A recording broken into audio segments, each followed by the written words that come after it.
મહીસાગર જિલ્લાના લુણાવાડામાં ખોડલધામ સેવા સમિતિ દ્વારા લેવા પટેલ સમાજના ગ્રામ્ય કન્વીનરોનું સ્નેહ મિલન તથા સન્માન સમારોહ ભવ્ય રીતે યોજાયો. ક્રિસ્ટલ ઇન્ટરનેશનલ સ્કૂલ ખાતે આયોજિત આ કાર્યક્રમમાં કેબિનેટ મંત્રી જીતુભાઈ વાઘાણી અને રાજ્યમંત્રી કૌશિકભાઈ વેકરિયાની પ્રેરક ઉપસ્થિતિ રહી. ખોડલધામ ટ્રસ્ટના અધ્યક્ષ નરેશભાઈ પટેલની અધ્યક્ષતામાં યોજાયેલા આ સમારોહમાં સમાજના શ્રેષ્ઠીઓ અને આગેવાનો મોટી સંખ્યામાં જોડાયા. કાર્યક્રમ દરમિયાન ક્લાસ 1, 2 અને 3ની પરીક્ષાઓમાં સફળતા મેળવનાર તેજસ્વી વિદ્યાર્થીઓનું મહાનુભાવોના હસ્તે સન્માન કરાયું હતું.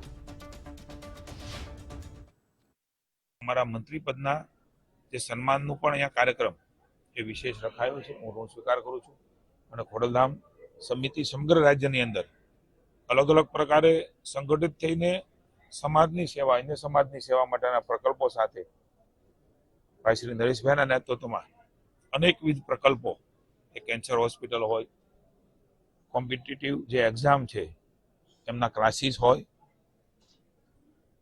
સોમનાથની અંદર એ ધામ બનાવવાનું હોય, સ્ટેચ્યુ ઓફ યુનિટીમાં બનાવવાનું હોય, હવે તો લંડનમાં પણ મંદિર બનાવી રહ્યા છે ખોડલધામનું, સુરતમાં બનાવી રહ્યા છે, અન્ય જગ્યાએ પણ સંગઠિત થઈને સમાજની સાથે સાથે અન્ય સમાજમાં પણ ઉપયોગી થઈ શકાય એ પ્રકારના પ્રકલ્પો નરેશભાઈ રહ્યા છે. ત્યારે હું મહીસાગર જિલ્લાની ખોડલધામ સમિતિ સૌ આગેવાનોનો ઋણ સ્વીકાર કરું છું, આભાર માનું છું.